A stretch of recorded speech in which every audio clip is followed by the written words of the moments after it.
The gavel had not yet fallen, and already the room felt like a held breath. Nora Hatch sat at the back of the Cascade County Annex building on a wooden bench that had been worn smooth by decades of strangers, her spine straight, her hands folded in her lap, her eyes doing what they had been trained to do for 22 years in Army intelligence, reading the room before the room could read her.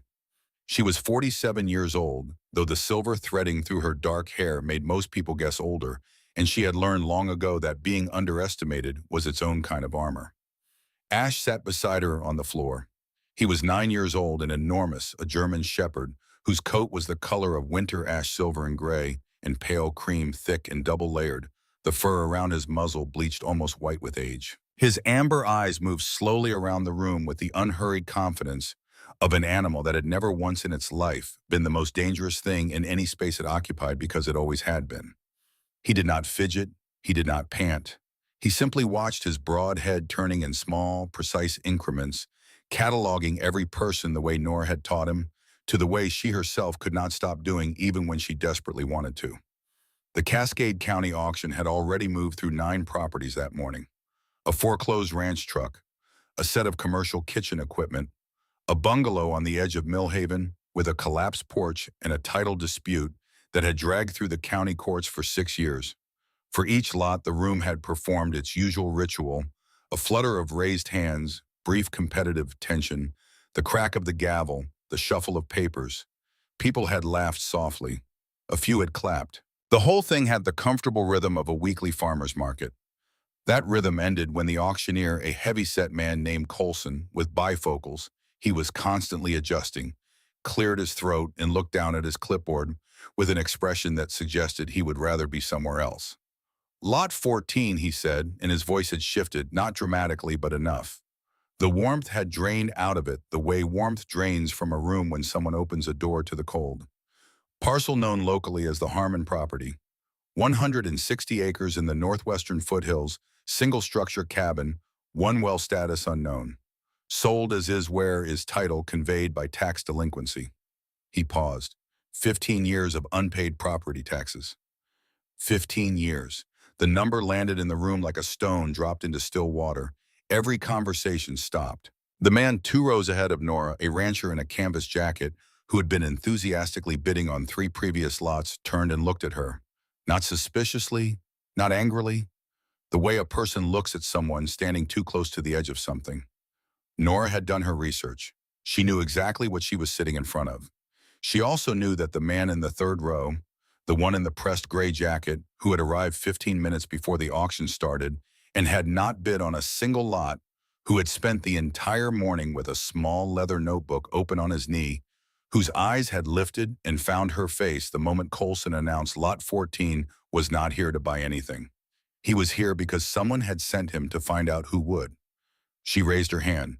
$500. The gray jacket man wrote something in his notebook. He did not look surprised. He wrote slowly and deliberately, and when he was done, he took out his phone and typed a brief message and pressed send. Then he folded his notebook, closed, stood up quietly, and walked out of the room before the gavel fell. Nora watched him go. Ash watched him go too, his ears tracking the man's footsteps until the sound of the door had settled back into silence. Sold, Colson said with the tone of a man closing a chapter he was relieved to be done with. To the woman in the back, $500. The room exhaled. The whispers came in small clusters like dry leaves disturbed by a passing boot. Nora heard fragments as she walked to the front to sign the paperwork.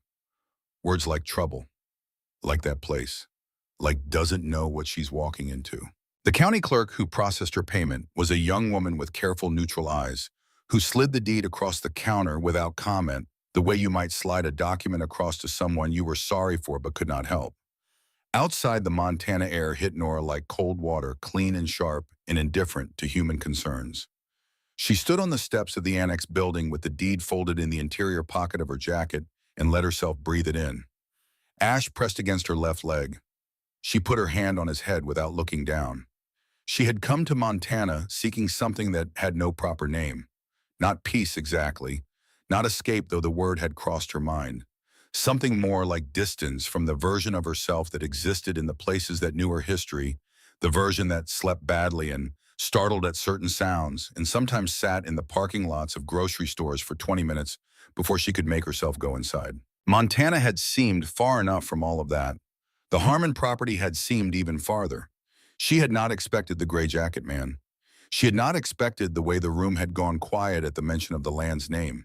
But she had been in situations before where the thing that frightened everyone else was precisely the thing worth walking toward. It was in some ways the only skill she had ever truly mastered. "Come on," she said to Ash. He fell into step beside her, his tail moving in a slow and steady rhythm, back and forth, unhurried like a metronome set to the pace of something that had nowhere to be but here. They walked to her truck, a 2009 Chevy that had seen better decades, and she opened the passenger door, and he climbed in without being asked because he had been doing this for 2 years, and routine was the architecture of trust. She needed supplies before heading out. There was a general store on the main street of Millhaven that she had passed twice since arriving in the county. Its sign was weathered and its paint was peeling in long strips, and it had the particular look of a business that had survived not because of ambition, but because of stubbornness which Nora respected. A small bell rang when she pushed the door open. The interior smelled of sawdust and lamp oil, and the faint sweetness of dried fruit, and behind the front counter, an old man was arranging something on a shelf with the unhurried precision of someone with nowhere else to be. He was perhaps 70, with a face that had been shaped by decades of outdoor work, creased and sunburned, and permanently squinting even indoors. He wore a canvas apron with the name Earl stitched across the breast pocket in faded blue thread. He looked at Ash first the way most people did, and his expression softened in the particular way that large, silver-furred dogs tend to produce in elderly men. "Afternoon," he said. "What can I help you find?" Nora pulled a short list from her jacket pocket. "Padlock, lamp oil, coffee. If you have a splitting axe handle, that too."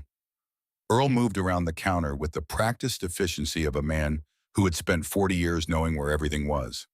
While he gathered the items, he studied her the way small-town proprietors had studied strangers since the beginning of commerce, openly, but without hostility, with the simple directness of someone who had long ago decided that courtesy and curiosity were not in conflict. "You're the one who bought the Harmon place," he said. It was not a question. "News travels. Fast as cold in January." He set the padlock on the counter. "You mind if an old man says something he probably shouldn't?" Nora looked at him. "Go ahead." Earl leaned against the counter, his weight settling into it the way old men settle into furniture comfortably without apology. "That land belonged to a fellow named Dale Harmon. Came out here from Chicago about 16 years ago. Sharp man, quiet but sharp, the kind that listens more than he talks. He was a journalist, the real kind, the kind that actually goes looking for things people don't want found." He paused, choosing his next words carefully. "He'd been digging into Gale Corp. That's Warren Gale's mining outfit, been buying up land through this whole valley for going on 20 years now. Harmon was asking questions about how they were acquiring it, about what they were doing with the water rights. And then he disappeared," Nora said. Earl looked at her steadily. "And then he disappeared. Truck still in the yard, coat still on the hook. Just gone like smoke. No family out here to push on the county about it. The property taxes just piled up year after year because there was nobody to pay them. And every time Gale Corp tried to get the land through legal maneuvers, the county laws wouldn't allow it. Tax foreclosure has to go to public auction. No exceptions. So it just sat. And people started saying it was haunted." Earl was quiet for a moment. People started saying what they needed to say to keep from thinking too hard about what actually happened to him. He picked up the lamp oil and set it next to the padlock. "Gale Corp's got long arms in this county, miss. Long arms and a long memory. That man in the gray jacket this morning, I saw him park out front of the auction an hour before it started. I know his face. He works for Gale's legal team out of Missoula." Nora absorbed this without expression. "He didn't bid." "No, he wouldn't. The law's clear about corporate entities in tax foreclosure auctions. They can't participate directly, but they can watch and they can make calls." He slid her items toward her. "I'm not trying to frighten you. I just think you deserve to know what you bought is all." Nora paid for her supplies. At the door, she stopped without turning around. "Harmon," she said. "What was he like as a person?" Earl was quiet for a moment. Decent. The kind of decent that gets you killed sometimes in places where decency costs something. His voice had roughened slightly. He deserved better than whatever happened to him. Nora nodded once and walked back out into the cold. The drive from Millhaven into the foothills took 40 minutes on paved road and then dissolved into gravel, the gravel into packed dirt, the packed dirt into two ruts pressed into the earth by tires that had not passed this way in a very long time. The landscape opened up around them as they climbed rolling hills, giving way to the granite shoulders of the Rockies, the sky enormous and pale blue, and featureless in the way of November skies that are gathering something. Ash had his nose at the gap in the passenger window, his eyes half closed against the cold air, reading the world in layers that Nora would never have access to. She had come to think of this as one of the more honest facts about the two of them, that he perceived things she could not, and trusted her judgment about things he could not perceive. And between the two of them, they had managed to navigate the past 2 years without catastrophe. 2 years ago, she had been in a white-walled room at the Veterans Affairs Rehabilitation Center in Colorado Springs, sitting in a chair that was too soft, talking to a counselor whose name she had already forgotten, 3 weeks out of a mission in northern Iraq that had killed 2 members of her team and left her with injuries that were mostly invisible. The visible ones had healed quickly. The others were more patient. Ash had come to her on a Tuesday in February. He had been let in by a trainer named Werner, who wore orthopedic shoes and had the gentle, businesslike manner of someone accustomed to transferring enormous responsibility between humans and animals as a matter of routine. Ash had walked directly to Nora's chair, sat down beside it, and looked up at her with amber eyes that contained nothing she could name, but that she recognized nonetheless. Werner had explained what Ash was trained to do, detect changes in Nora's physiological state that preceded an episode of acute anxiety or dissociation, respond with grounding pressure, create physical interruption between her and the moment when her nervous system decided the threat was still happening. He had said it in clinical language that made it sound orderly and manageable. What it actually looked like in the weeks that followed was this: Nora waking at 3 in the morning with her heart hammering and the room dissolving into something else, and Ash already there, his weight across her legs, his head tilted toward her face, his amber eyes steady and close and present. Not alarmed, not urgent, simply there in the way that mattered most completely and without condition. She had not told anyone that Ash was the reason she was still trying. It felt like a private thing, the kind of truth that loses something when spoken aloud. But it was the truth, and she knew it, and she suspected Ash knew it too, in whatever way dogs know things, which is to say completely and without language. The turnoff for the Harmon property was marked by 2 fence posts listing in opposite directions, the wire between them long since collapsed into the grass. The access trail was overgrown but recognizable, and as Nora navigated the truck slowly along it, she began to notice things that she recognized not from wilderness, but from something else.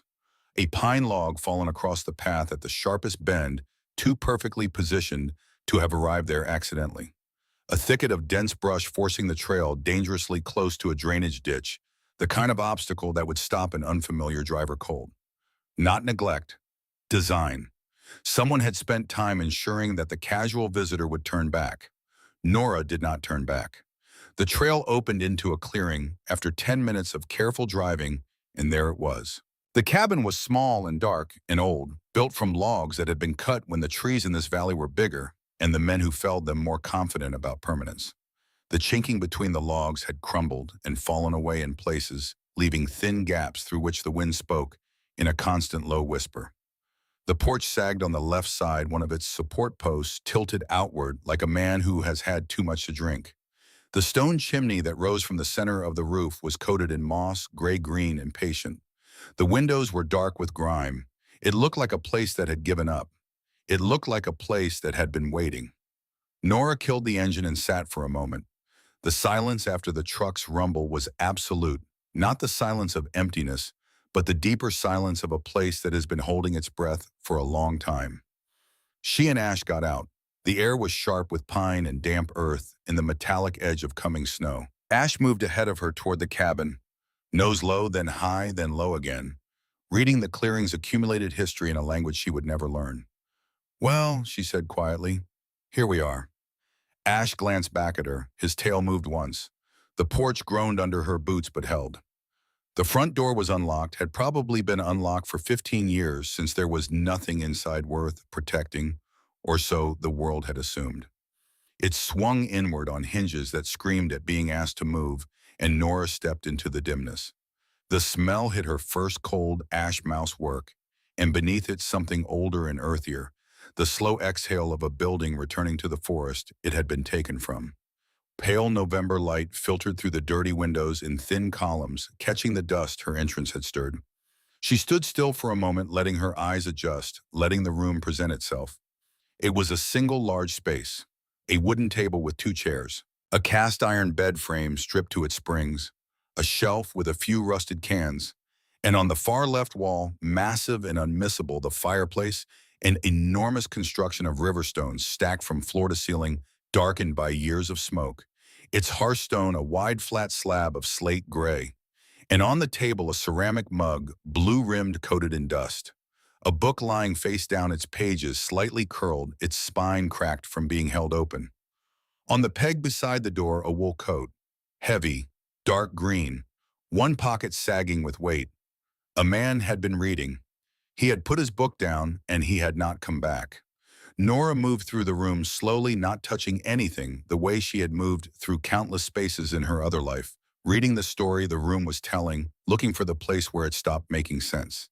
She picked up the book, looked at its title, set it back down in the same position. She moved to the coat and slid her hand into the sagging pocket and pulled out what was there, a folded gas station receipt, an expired library card with a Chicago address and a small metal compass with a cracked face. She returned them all carefully to the pocket. Dale Harmon had not fled. He had stepped away. Behind her, Ash made a sound she had not heard him make in almost 2 years. She turned. He was standing in the center of the room, his body rigid in the way that meant every sense he had was focused on a single point. Not the restless tension of excitement or fear, something deeper and more specific, a trained response activating in the presence of its intended trigger. His ears were flat, his tail was low and still. His entire being was directed at the fireplace with an intensity that was almost devotional. Then he moved toward it, not fast, deliberate, his paws placed carefully, his nose working at the gaps between the hearthstones. He let out a low sound from deep in his chest, something between a whine and a groan. He pressed his nose into the seam where the hearth met the floor. Nora stood very still. She had seen this twice before, once in a basement in Fallujah, once in a storage facility outside Kirkuk. Both times what followed had mattered enormously. She crossed the room and crouched beside him. Up close, she could see what she had not been able to see from a distance, that the central stone of the hearth, a large rectangular slab of slate, approximately 2 feet by 3 feet, was surrounded not by the same crumbling, sandy mortar as the rest of the structure, but by something darker. Something with a slight give to it where mortar would be brittle. Something that had been colored and textured to look like the surrounding material, but was not, was instead a carefully applied seal of hardened pitch, worked into the joint and then disguised with a layer of fine ash and dirt. It was not a floor. It was a door. Nora put her hand flat on the stone. It was cold and solid and gave no indication of what lay beneath it. She looked at Ash. He looked back at her, his amber eyes steady and close. And in them, she saw the same thing she had seen in that rehabilitation center room in Colorado Springs. Not alarm, not urgency, but the absolute certainty of a creature who knows what it has found and is waiting for the human to catch up. She went to her bag and found the crowbar she had bought at Earl's store, its weight cold and balanced in her hands. She worked the flat end into the seam she had scraped clean, repositioned, and pushed with both arms and her full body weight. For 30 seconds, nothing happened. Then a sound low and grinding and reluctant, like something waking from a very long sleep, and the edge of the stone lifted a 1/4 inch. She worked around the perimeter. Her arms burned. The room was cold, but she was sweating. Ash had sat back on his haunches and was watching with the patience of an animal that has already done its part. With a final tearing screech that filled the cabin and echoed off the log walls, the stone came free. She dragged it sideways across the floor, its weight enormous, its bottom surface dark with the residue of years. It landed with a concussion that shook the windows. Nora held the lantern she had lit 10 minutes earlier over the opening. Below was a cavity 4 feet deep, its walls lined with carefully stacked stones, its floor dry and level. A secret room built by someone who had understood that secrecy requires craftsmanship. Nestled at the bottom without ceremony were two things. The first was a military surplus metal box, dark green, the kind used for ammunition storage or sensitive documents. Its latch was sealed with a strip of weatherproof tape that had dried and cracked with age. The second was a stack of 6 leather-bound notebooks, bound together with a length of faded twine. Ash moved to the edge of the opening and looked down, then sat back. His tail moved once slowly with the particular quality of satisfaction she had come to associate with a job completed. Nora lowered herself into the cavity and lifted both objects out. She set them on the table. She stood looking at them for a moment. The light outside had changed the pale blue of afternoon, becoming something grayer, the first fine particles of snow beginning to tap against the windows. The temperature was dropping. She could feel it through the cabin walls. She opened the metal box first. Inside, organized with the precision of a man who had learned that evidence means nothing if it cannot be understood, were sealed glass vials containing dark liquid samples, each labeled in a small, neat hand, with a date and a set of GPS coordinates. Small canvas bags of soil samples similarly labeled. A rolled topographical map of Cascade County, with locations circled in red ink, 14 of them all clustered near remote water sources, high mountain springs, tributary streams, the headwaters that fed the valley below. Beneath the map, a sealed envelope containing a stack of laboratory reports from an independent testing facility in Bozeman. The dates on the reports ran from 2007 to 2008. The numbers in the columns made Nora's throat tighten: arsenic levels, lead concentrations, industrial solvent, compounds, all of them registering at magnitudes that had no place in drinking water, in any water near any community that wanted its people to remain healthy. And at the very bottom of the box, held flat by the weight of everything above it, a small cassette recorder, the kind that had been common in the 1990s and early 2000s, compact and solid, with a tape already loaded in the chamber. The battery compartment cover had been sealed with the same weatherproof tape as the box latch. Nora found batteries in her bag. She peeled back the tape, loaded them, pressed play. There was a moment of hiss, then a voicemail, mid-40s, controlled but not entirely calm, the voice of a man who has rehearsed what he wants to say and is delivering it anyway under conditions that are not rehearsal. If you're hearing this, then I'm gone. I don't know how it happened, but I know it was coming, and I know why.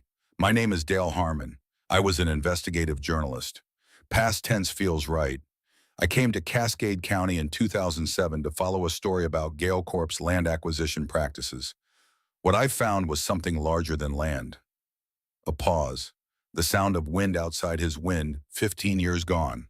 Gale Corp has been disposing of industrial mining byproduct into 14 watershed sites across the northern foothills of this county for at least a decade. The contamination levels I've documented are catastrophic. These aren't marginal violations. This is a systematic poisoning of the water supply for multiple communities downstream.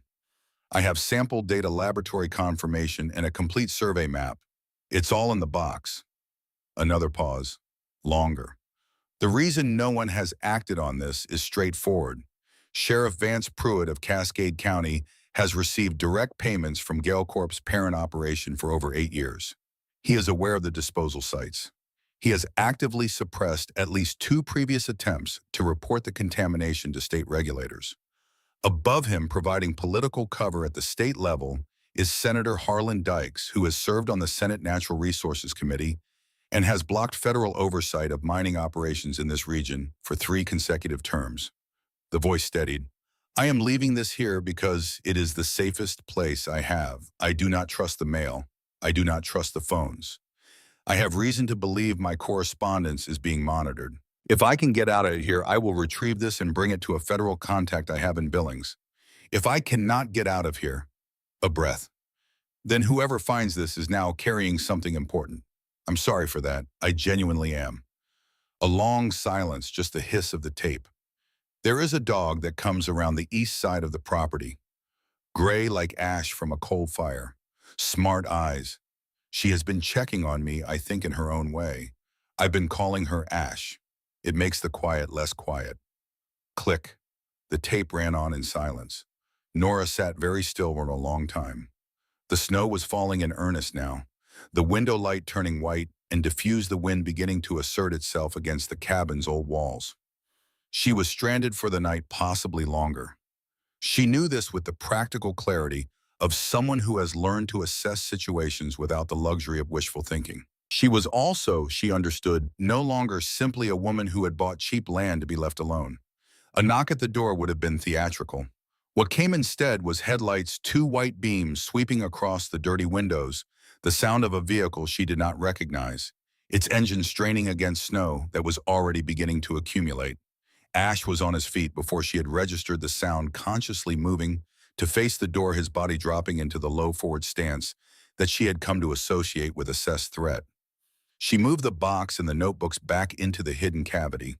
She did not reseal it fully, not enough time, but she pulled the hearthstone most of the way back into place and scattered ash from the fireplace grate across the seam. By the time the vehicle had parked and a door had slammed and heavy boots were crossing the porch, there was nothing to see but an empty cabin and a woman sitting at a table with a cup of cold coffee and a guy who was watching the door with quiet, absolute attention. The knock was heavy, official. Nora opened the door 4 inches. The man on her porch was large, broad-shouldered, heavy-jawed, wearing the winter coat of the Cascade County Sheriff's Department. He was somewhere in his mid-50s, with a thick mustache and small dark eyes that did not match his easy smile. Behind him, the snow was coming down in sheets, thick and fast. His vehicle was a county-issue SUV, its emergency lights off. "Evening," he said. His voice was friendly in the practiced way of men who have learned that friendliness is a useful tool. "Sorry to disturb you. I'm Sheriff Vance Pruitt. Heard the Harmon parcel finally transferred today. Wanted to make sure the new owner hadn't run into any trouble settling in." Nora looked at him. Behind her, she heard Ash produce a sound she had never heard him make before, not a bark, not a growl, but something lower and longer, a sound that seemed to come from somewhere older than training, from some ancestral register of warning that required no translation. "That's quite a dog," Pruitt said, his smile not quite reaching his eyes. "He knows his own mind," Nora said. "Mind if I come in for a minute? Get out of this wind." Nora opened the door. Pruitt stepped inside and did what she had expected him to do, swept the room with eyes that were working harder than his smile. He moved toward the fireplace to warm his hands, which gave him a reason to stand near it, to look at it, to register whether anything about it had changed. She watched him do this without appearing to watch. His eyes traveled the hearthstone, the seams, the ash scatter. They rested there for 1 second longer than they should have. "Finding everything all right," he said, turning back to her. "Place is in pretty rough shape. Hard to imagine someone choosing it. I like rough shapes." He smiled again. "You find anything unusual out here? Old properties like this, people sometimes leave things behind." It was a direct question, wearing casual clothes, and they both knew it. "Nothing but dust and cold air," Nora said, "which is more or less what I paid for." Pruitt looked at her for a moment, and in that moment, the friendliness became something thinner. Not hostile, not threatening, simply more honest. He nodded slowly, the way a man nods when he is recalibrating. "Well, storm's supposed to run through tomorrow at least. Be careful out here." He moved toward the door, pausing with his hand on the frame. "This land has a history. Best not to go digging around in the past." After he had gone, after the sound of his engine had dissolved into the wind and the dark, Nora pulled on her coat and walked out into the storm. The snow was mid-calf and still falling, the cold absolute and bright. She circled her truck, slowly brushing accumulated snow from the body and the tires with her sleeve. The front 2 tires were fine. The rear passenger side was fine. The driver's side rear tire had been cut. Not torn, not punctured by road debris. Cut a single clean incision in the sidewall, placed at the exact angle for a slow, irreversible leak. Professional. Deliberate. The work of someone who had done this before and wanted the message to be unmistakable. You are here, you are isolated, and we can reach you whenever we choose. She stood in the blizzard for a long moment, the snow settling on her shoulders and her hair, the cold working into her fingers. Then she turned and swept her flashlight slowly along the tree line to the north of the clearing, following the edge of the pines from east to west. She found what she was looking for near the northwestern corner, a second set of boot prints in the fresh snow, distinct from Pruitt's, approaching to within 30 feet of the cabin's north wall and then retreating back into the trees. Different tread pattern, different stride length. Pruitt had not come alone. While the sheriff occupied her attention at the front door, someone else had been standing in the dark at the side of the cabin watching and waiting. Two of them, working in coordination. She had stood in worse. She had stood in places where a slashed tire and a shadow in the tree line would have been welcome news. She looked back at the cabin at the single rectangle of warm light in the dirty window, where Ash's silhouette was visible against the glow watching for her. She thought about a man who had put a book down and not come back. She thought about a cassette tape in a hidden room, a voice speaking to a future it could not see. She thought about a gray dog that had checked on him in the quiet, and about another gray dog 15 years later who had found what he had left behind. Nora walked back through the snow toward the light. She had come to Montana to disappear. She had bought instead a reason to be found. The night passed in layers. Nora slept in short intervals on the sleeping bag she had unrolled near the hearth, her back to the hearthstone, the hidden cavity sealed beneath her. Ash slept against her side or appeared to sleep. She had learned that his stillness was not always rest, that even in the deepest quiet of the early morning hours, he was processing the world through senses she did not share, his ears, making their small adjustments to sounds. She could not hear his chest rising and falling with the patient rhythm of a creature that has learned to conserve itself between necessary moments. She read the notebooks by lantern light when she could not sleep, which was most of the time. Dale Harmon had been a precise and methodical man. His handwriting was small, and even the kind developed by someone who had spent years taking notes in cramped conditions, courtrooms, press galleries, the back seats of cars parked outside buildings where things were happening that someone did not want documented. The first notebook was largely observational. He had arrived in Cascade County in the spring of 2007, drawn by an anonymous tip about irregular land transactions in the northern foothills, and had spent his first week simply learning the shape of the place, its people, its economics, the informal hierarchies that governed a rural county, far from the attention of anyone who might care about such things. He had noticed Gale Corp early. It was impossible not to. Warren Gale's mining operation had been expanding through the valley for nearly 2 decades, acquiring parcels through a combination of purchase, legal pressure, and what Harmon carefully described as the kind of patience that only institutions with deep pockets can afford. The company's public posture was straightforward: mineral extraction, responsible land management, economic development for an underdeveloped region. The county commissioners had welcomed them. The local paper had praised them. The tax base had appreciated them. Harmon had started asking about the water. He had grown up in a small town in southern Illinois where a chemical plant had operated for 30 years before anyone acknowledged what it was doing to the aquifer. He knew the shape of that particular silence, the studied incuriosity of officials, the selective blindness of neighbors who needed their jobs, the slow accumulation of illness that got attributed to other causes because attribution required someone to look directly at the thing. He recognized the silence in Cascade County the way you recognize a face you have seen before in a different context, not immediately, but with the growing certainty of someone whose memory is working correctly. By the autumn of 2007, he had begun collecting samples. He drove to the headwater sites in the early mornings before the light was full, wearing waiters working quickly, labeling each vial with coordinates and date and the depth at which the sample had been taken. He sent the first batch to a laboratory in Bozeman under a name that was not his own and paid in cash. The results had come back in 3 weeks. He had written in the notebook, "The numbers are not ambiguous. There is no interpretation of these figures that does not constitute a serious and ongoing threat to public health." Someone knows. Someone has always known. The campaign against him had begun that same autumn.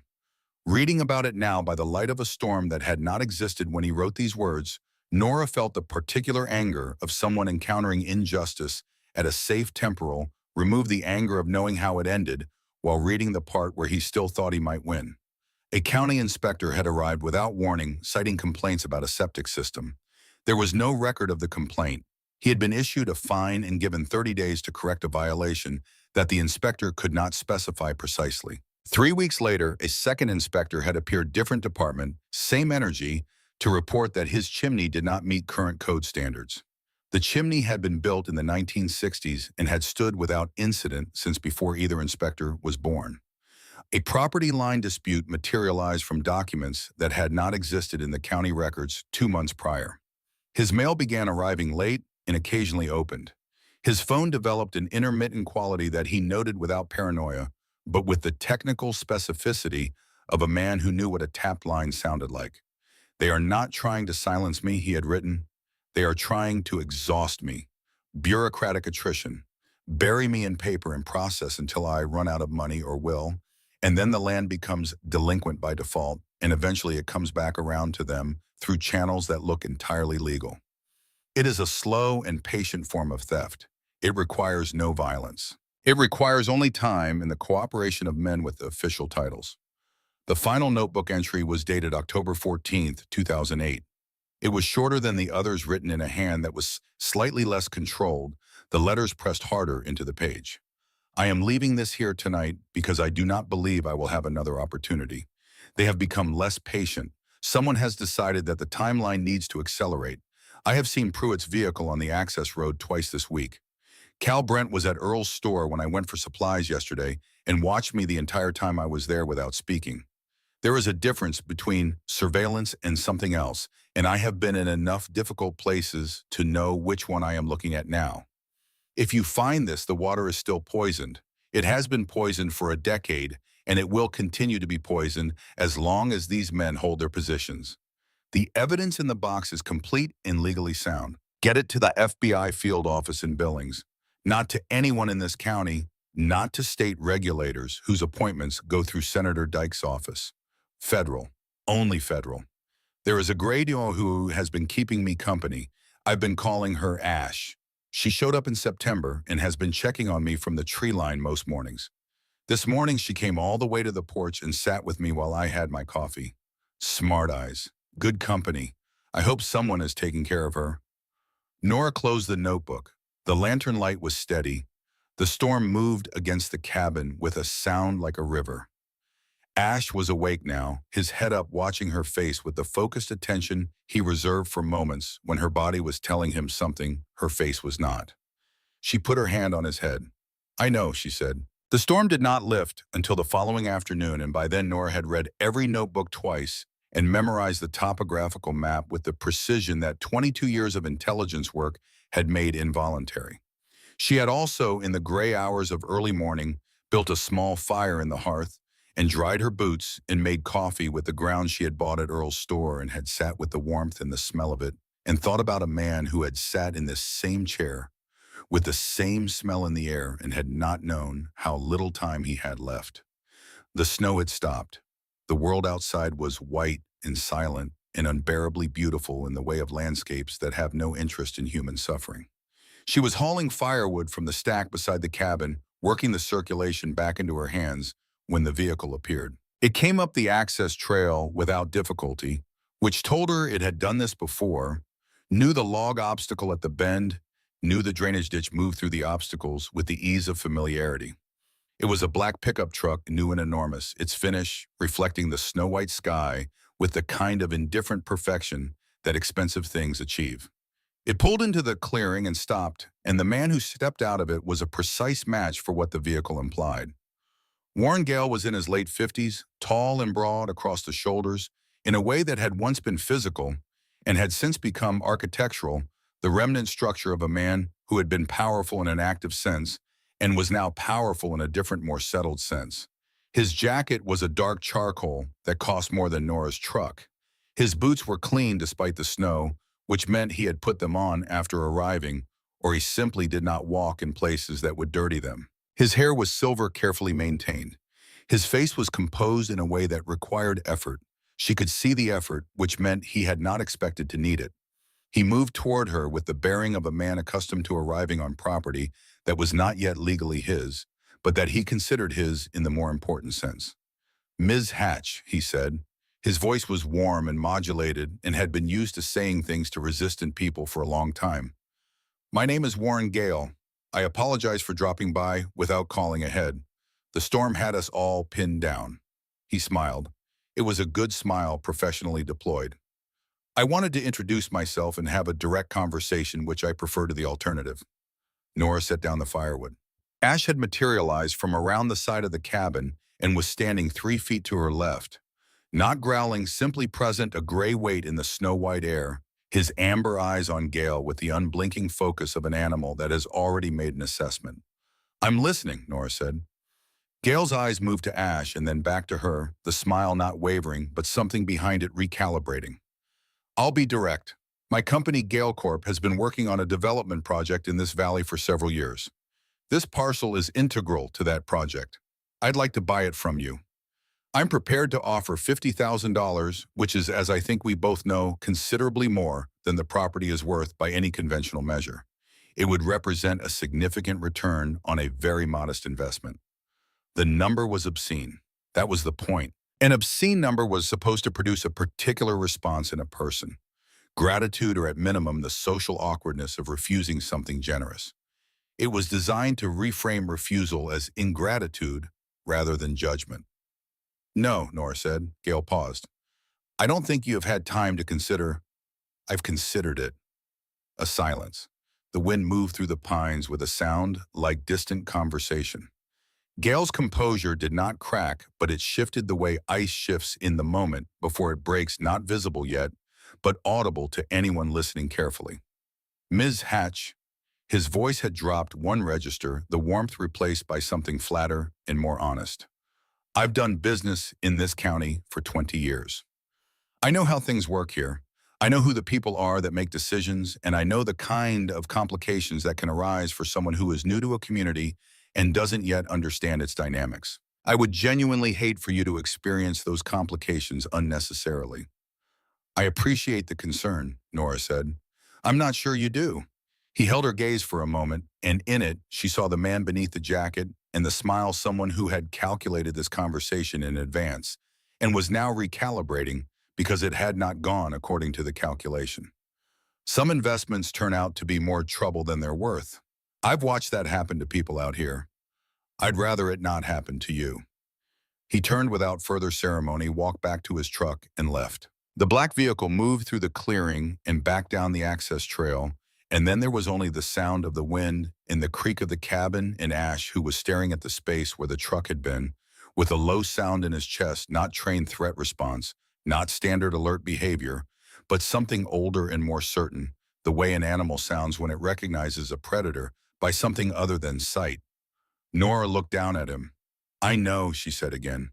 She went inside and opened the fourth notebook to the page she had marked. She had read the passage 3 times already, but she read it again now in the flat afternoon light, with Gale's threat still sitting in the air of the cabin. October 3rd. The gray dog came back to the porch again this morning.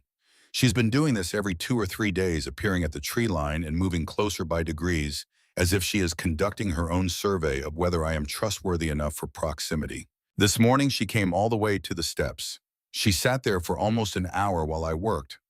I have been calling her Ash because of her coloring. She is the precise gray of a cold fire silver, and pale, with eyes that are too intelligent to belong to something that cannot speak. I don't know who she belongs to. She doesn't wear a tag.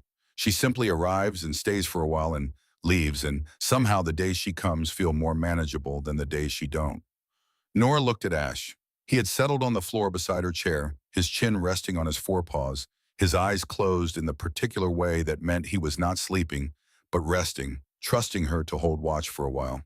He was 9 years old. A German Shepherd's average lifespan was 11 to 13 years. Dale Harmon had written about a gray dog 15 years ago. It was not possible that this was the same animal.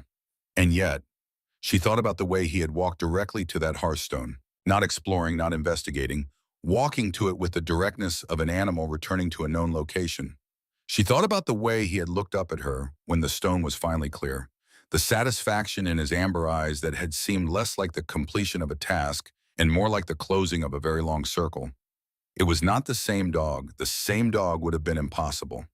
But something about the recognition in those eyes, something she could not account for with training or instinct or any of the frameworks she had built for understanding him, suggested that if the world had a sense of proportion, if justice had a mechanism she did not understand, then some part of what Dale Harmon had trusted to the gray and silver air of this valley had found its way through whatever passage such things travel into the animal resting at her feet.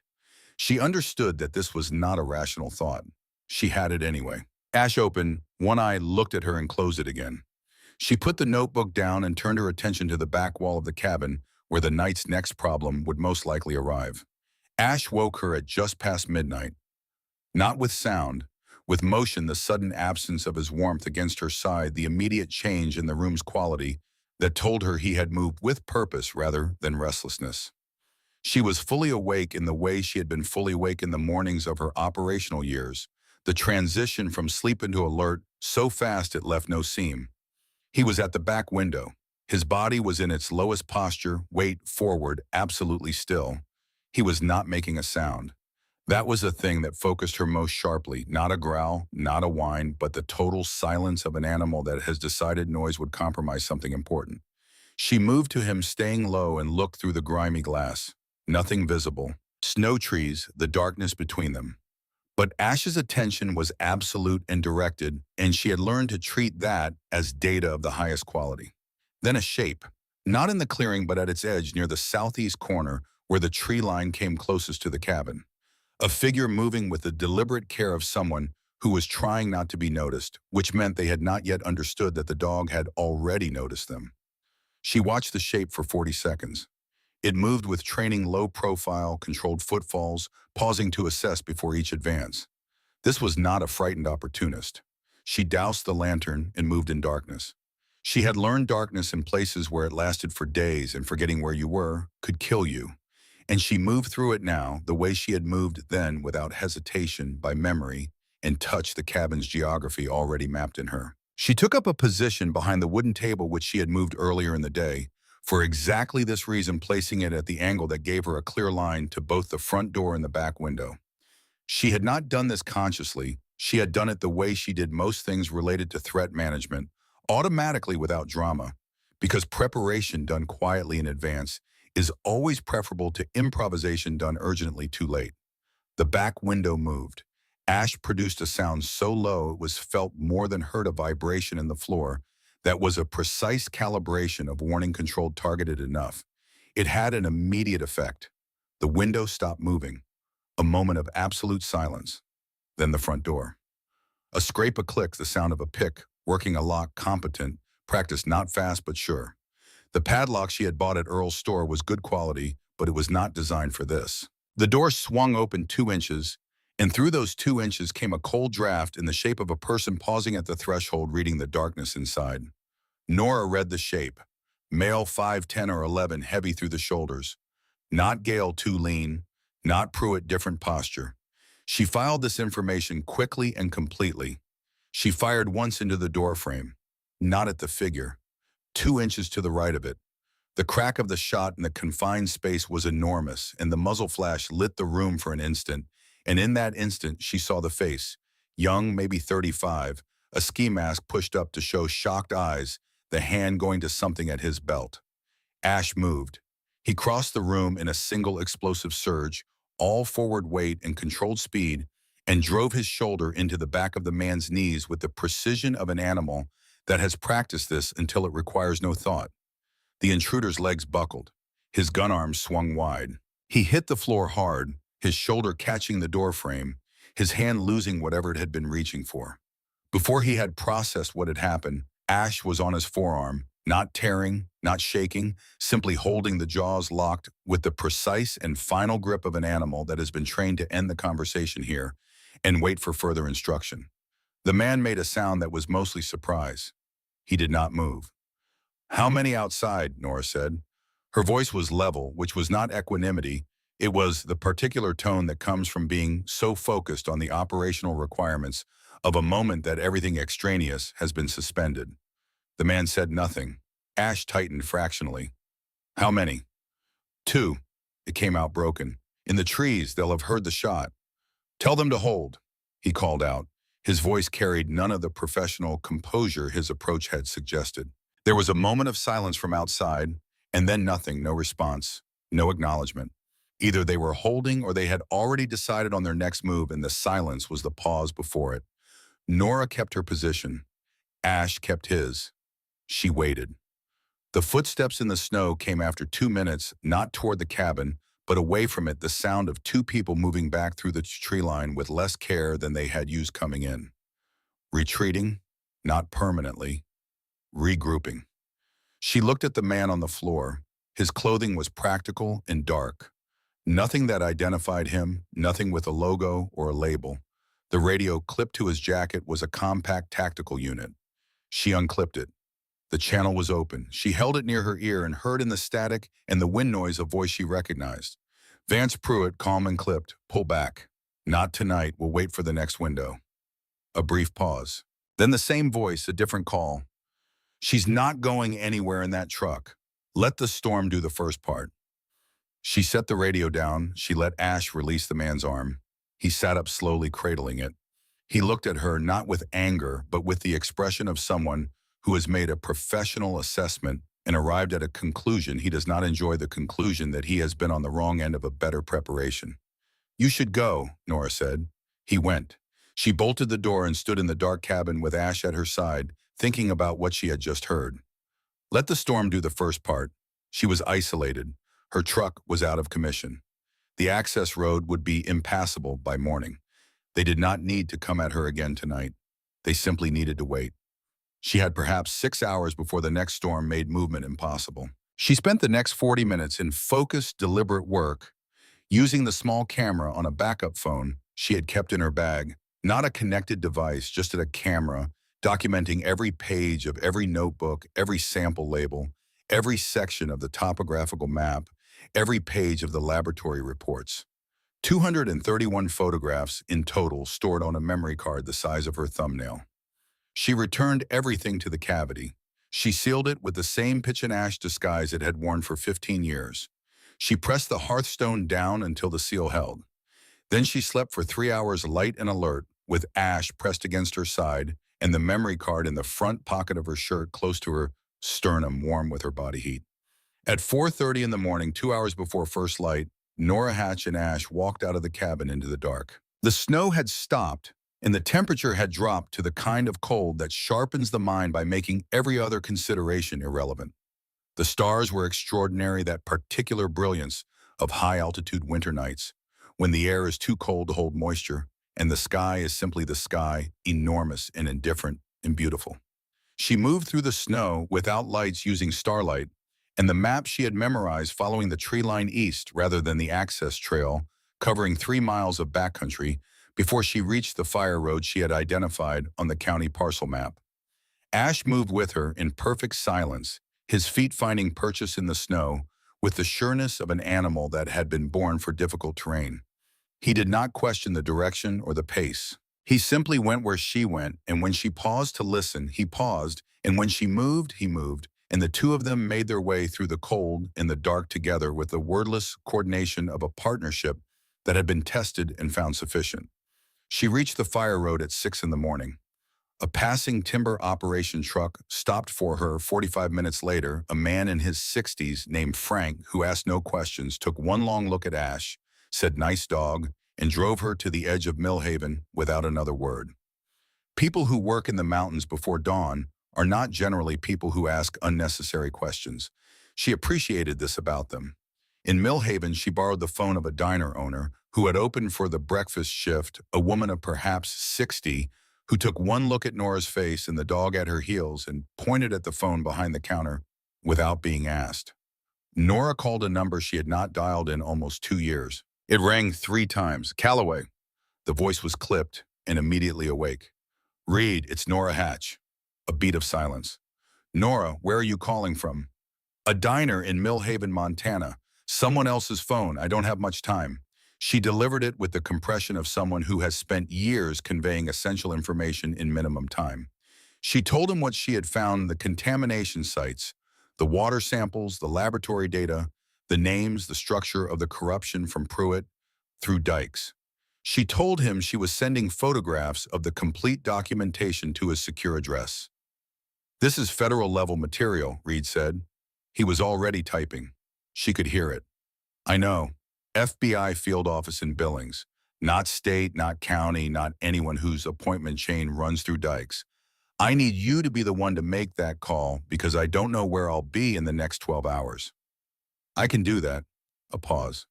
Nora, how much trouble are you in? She looked at Ash, who was sitting beside the counter watching the diner owner fry eggs with the polite attention of an animal who has learned that Kitchens sometimes produce ancillary benefits, the kind that gets worse before it gets better. Then give me a window. If I don't hear from you by 6 tomorrow morning, I make the call and give them everything. Agreed. She thought about Dale Harmon, about a final notebook entry written in a hand pressing harder than usual into the page. About a man who had not had a window, had not had someone on the outside holding a line back to the world. Agreed, she said.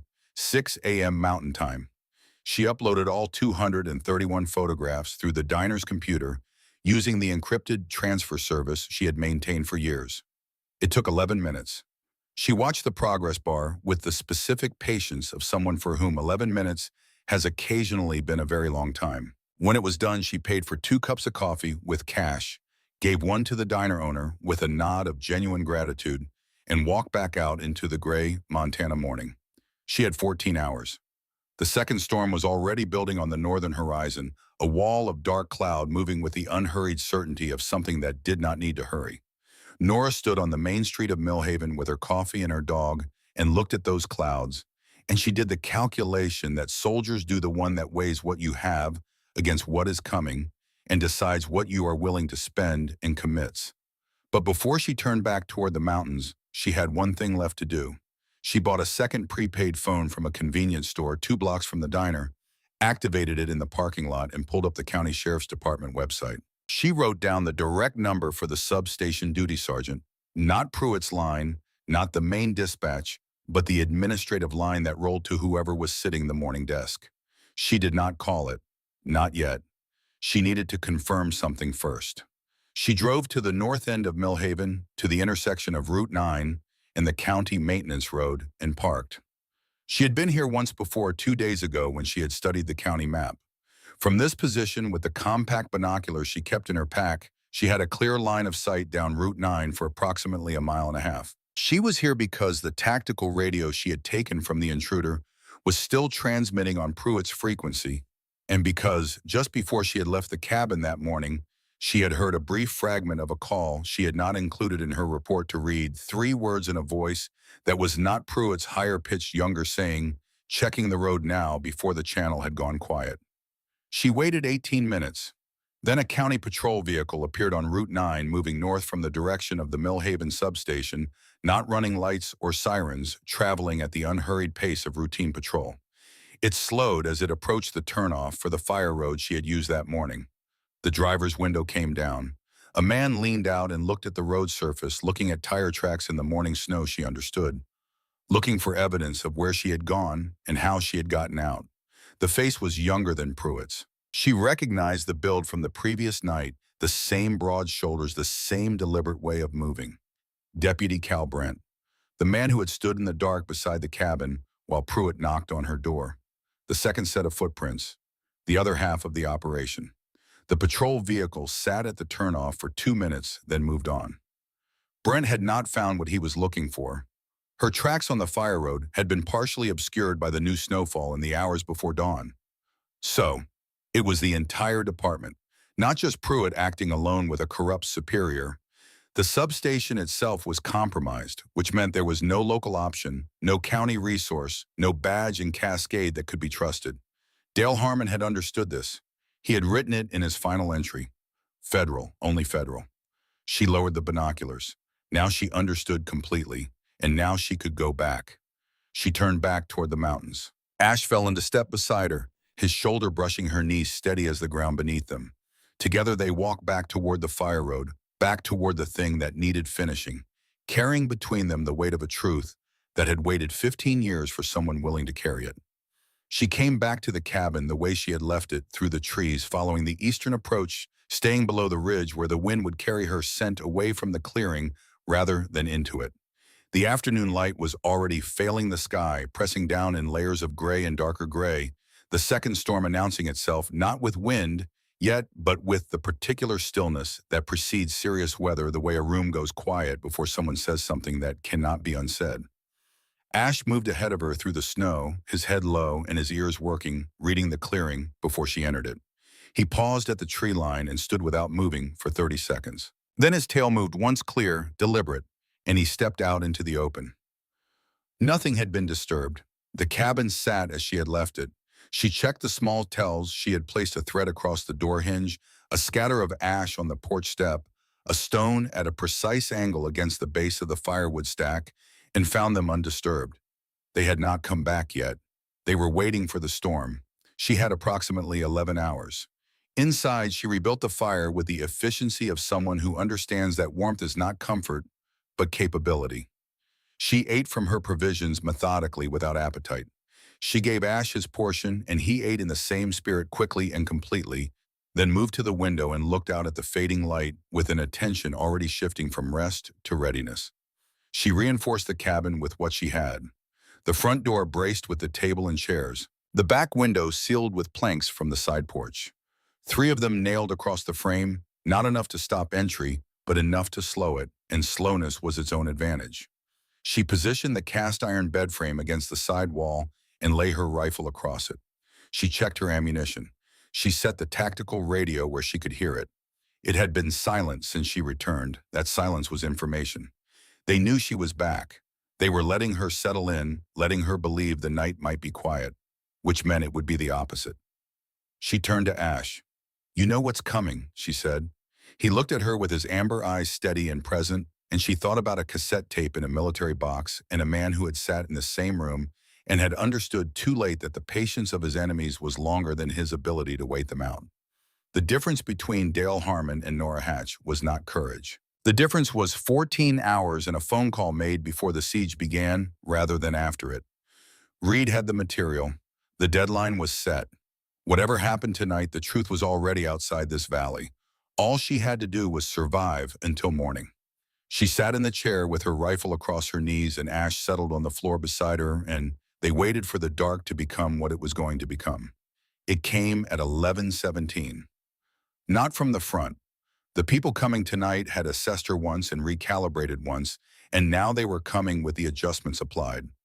Ash registered at first the subtle elevation of his head, the ear rotation she had learned to read as precisely as a compass bearing pointing southeast, toward the back of the cabin, toward the dense stand of spruce that crowded closest to the rear wall. She moved to the bed frame without a sound. 3 minutes passed. She heard nothing over the wind. Then almost inaudible, almost indistinguishable from it, the soft, systematic working of metal against the wood at the base of the rear window. They were prying the planks loose from outside, one nail at a time, with a tool designed for exactly this. She let them work. The first plank came free, then the second. She heard controlled breathing now, the breathing of someone managing exertion and adrenaline simultaneously. The third plank gave and the window swung inward, and a shape came through it in the practiced way of someone who had done this before, low and fast landing in a controlled drop gun, hand leading sweeping toward the fire. She had banked it to embers. The room was dark. Her position was against the side wall outside the geometry he was expecting. Ash took 3 running steps and drove his full weight into the side of the man's knee. A different angle than 2 nights before, lateral, this time targeting the joint, the impact efficient and complete. The man went sideways, his gun skidding across the floorboards, and before he could orient himself, Ash had his wrist in the locked, immovable grip that needed no reinforcement. The man had been ready for the cabin. He had not been ready for the dog. Nora crossed the room and put her rifle at the correct angle. "How many outside?" she said. He answered without the pause she might have expected. 4. Gale is with them. He came himself this time. He's not staying in the truck. No. The voice had the edge of someone who had moved past protest into the bare practicality of his situation. He said this was the last window, that after tonight the storm would be too bad to move in or out for 2 more days, and by then, he stopped. "By then I'd have made contact with someone," Nora said. "He's right about that." She zip-tied his wrists and moved him to the corner. Ash settled beside him with the patient finality of an animal whose job is complete and who is now simply maintaining the result. She returned to the window. Outside, through the gap where the planks had been, 4 shapes were moving into the clearing from 3 different angles, spreading to reduce the effectiveness of a single defensive position. A basic tactical spread that told her these were not security personnel or hired intimidation. These were people who knew what they were doing, and standing at the edge of the clearing, slightly back from the others, in a coat that cost more than the building behind her, warned Gale. Not hiding, the posture of a man supervising the resolution of a problem that had gone on too long present because his presence communicated something that this was personal now that the patience of institutions had been replaced by the urgency of one man who had run out of other options. The first rush came at the front door. Two of them hit it together, and the table and chairs held for 4 seconds long enough for her to move back to the front position, long enough to discharge one round into the space above the doorframe. The rush stopped. A brief exchange outside. They were recalibrating again, and that recalibration cost them time, which was all she needed. She looked at the tactical radio. Pruitt's frequency. She turned it to transmit for 5 seconds long enough to confirm her position to anyone monitoring, short enough to deny them anything useful. Let them know she had it. Let them factor that into whatever they were calculating. The next attack was different. Not the door, not the window. From the foundation scraping against the east wall logs a heavy thud, and then the smell arrived before she understood it. Sharp, chemical. The particular sting of accelerant. She had 4 seconds. She grabbed her pack, the radio confirmed the memory card was still in her shirt pocket. She crossed to Ash. Out, she said. He left the man in the corner without hesitation and was at her side before she reached the door. The east wall went up with the sound she had heard in other places, in other circumstances, a deep percussive whump of rapid combustion, the fire taking the dry logs with the enthusiasm of something that has been waiting. Heat rolled toward her in a wave. Smoke dropped from the ceiling in a curtain. She hit the front door with her shoulder, the table and chairs scattering, and went through it into the cold air and the orange light and the guns. 3 of them in a loose arc positioned for exactly this exit. Behind them at the clearing's edge, Warren Gale. He had not moved. He had the affect of a man who has done this before, the flat, steady composure of someone who has stopped registering individual moments and feels only the overarching necessity. Nora stopped 3 feet from the porch. The cabin burned behind her with the sound of a waterfall. The accumulated dryness of 100 Montana winters fed the fire from inside the logs, surrendering all that stored warmth at once. The light was enormous and orange, filling the clearing as thoroughly as daylight. Everyone could see everyone. The stone chimney stood in the center of the inferno, unburning, unmoved, its river stones sealed together by 100 years of honest mortar, indifferent to the fire consuming everything around it. The hearthstone at its base, sealed with pitch and ash, holding its secret for 15 years, was buried under the burning structure, untouched, as cold and solid and intact as the earth beneath the snow.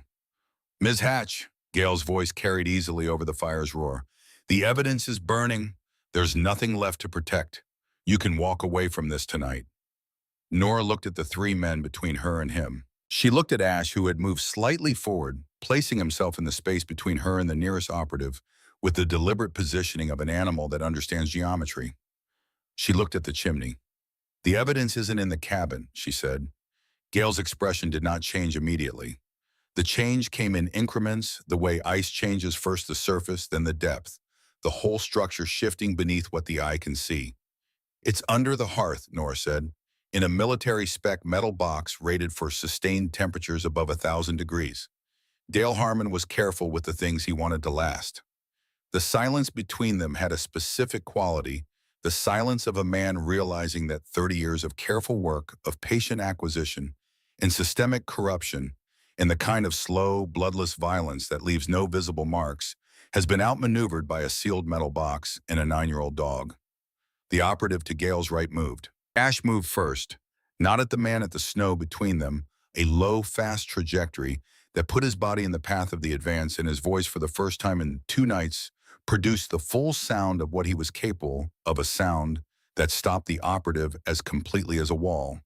The man looked down at Ash and made the correct calculation, which was that the dog would not stop. From the north, through the snow and the wind and the roar of the burning cabin, came a sound Nora had been counting toward for 14 hours. Rotors. The first helicopter came in low and fast over the tree line, its searchlight cutting the snow-filled air into columns of white. Montana State Police markings. It was followed 12 seconds later by a second aircraft, larger, darker. No visible markings, moving with the deliberate authority of a federal asset that does not need to announce itself because its presence is announcement enough. The amplified voice was calm and very loud. "This is the Federal Bureau of Investigation. All persons in the clearing, drop your weapons and put your hands above your head. You are surrounded. Compliance will be noted.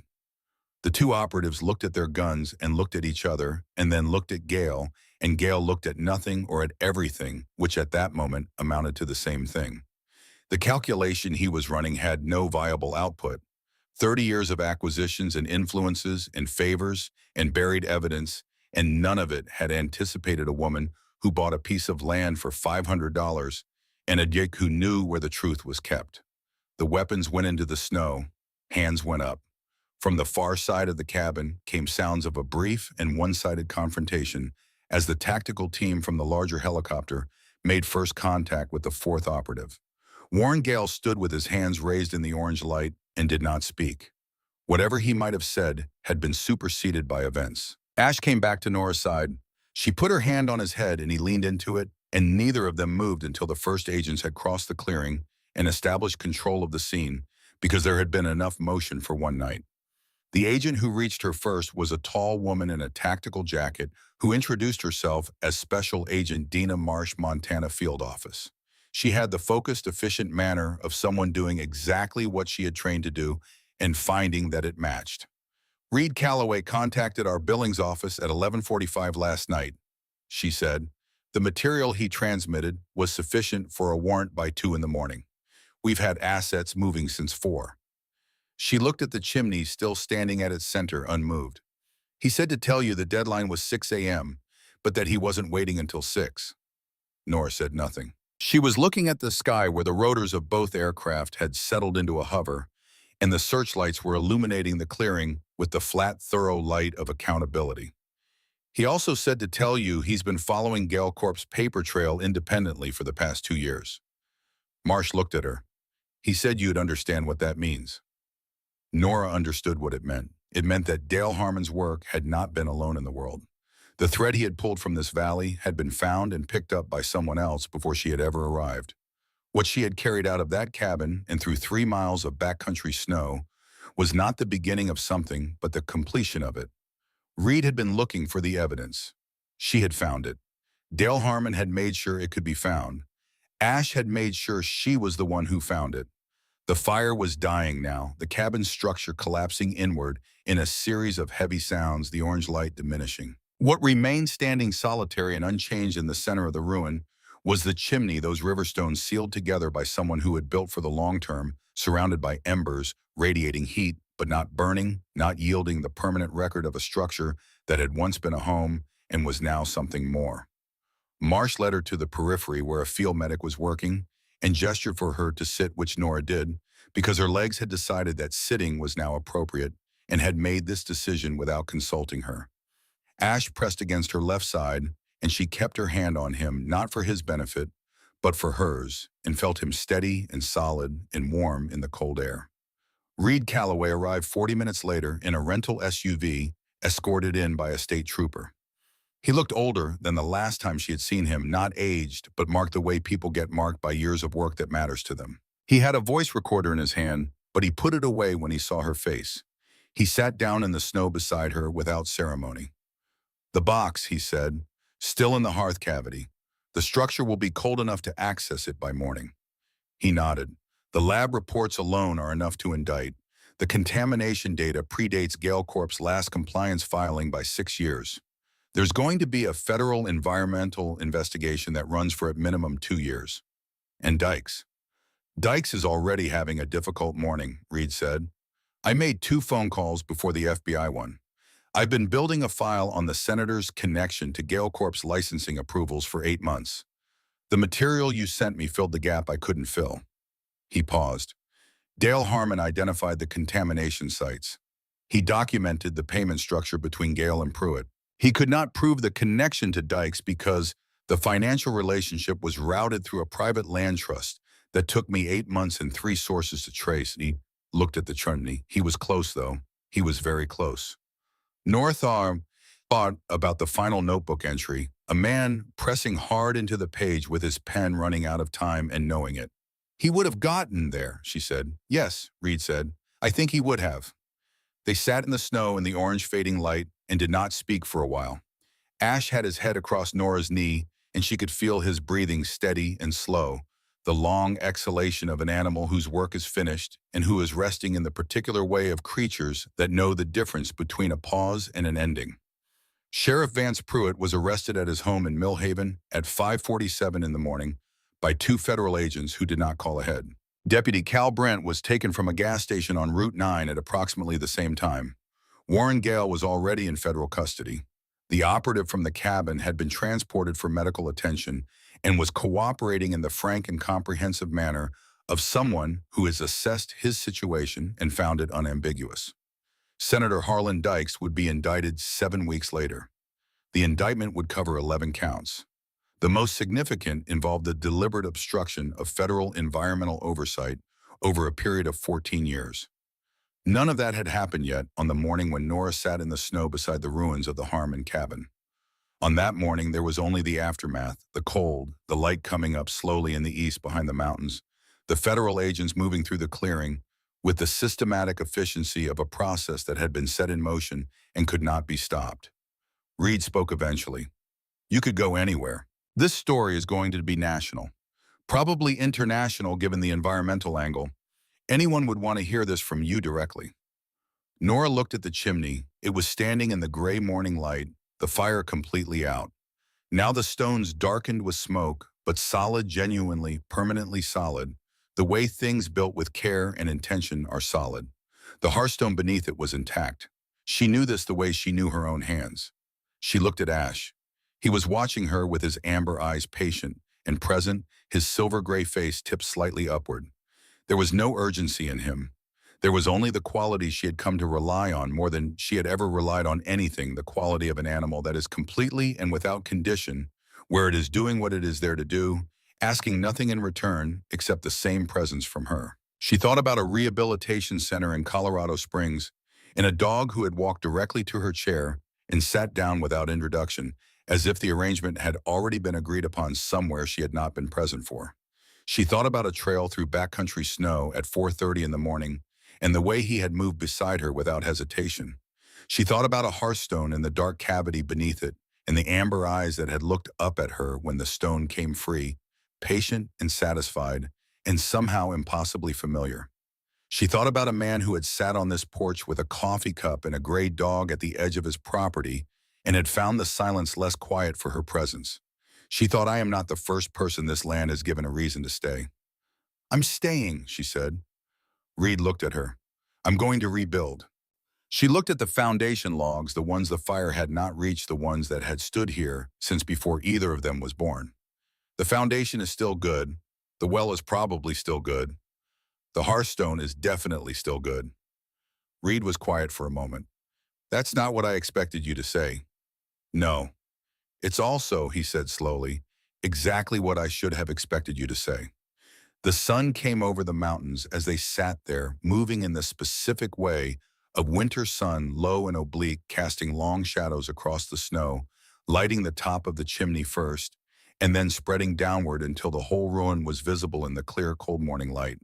The burned timber, the collapsed walls, the hearth standing at the center of it, like something that had been waiting for all along to be the only thing left. Agent Marsh appeared at the clearing's edge and gave Nora a nod, the shorthand of one professional to another that meant it's yours now. Nora stood. Her body registered the night in all the ways bodies register such things, and she noted it the way she noted most discomfort as information rather than complaint. She walked toward the ruins. Ash walked beside her, his paws finding the clear patches in the snow. With his usual sureness, his shoulder at the level of her knee, his warmth moving alongside her through the cold air. They reached the edge of the foundation and stood looking at what remained. The chimney, the hearth, the stones that a man she had never met had fitted together with a care that was ultimately the same as leaving a message about what endures, about what it costs to build something meant to last, about the difference between what can be burned and what cannot. She thought about what he had been trying to protect and why, and the patience it had required to believe that the truth, if you kept it safe enough, would eventually find the person willing to carry it out. He was right. She put her hand on the chimney stones.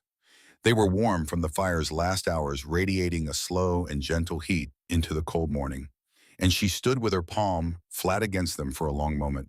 The way you stand with your hand on something that has been through something difficult and come through it. Ash sat beside her and looked up at the chimney with his amber eyes, and then looked at her, and in his expression was the thing she had been trying to name for 2 years, the quality she had found in that rehabilitation center room and had been trying to find a language for ever since. It was not loyalty, though it contained loyalty.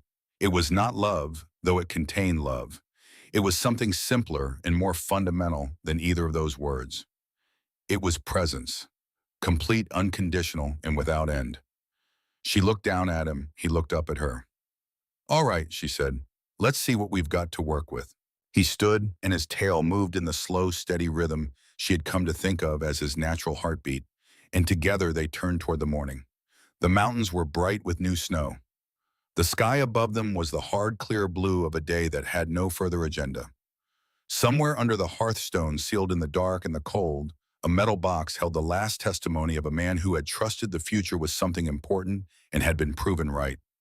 The chimney stood, the dog stayed close, and Nora Hatch, who had come to Montana to disappear, stood in the ruins of someone else's unfinished work and began to think about what she was going to build.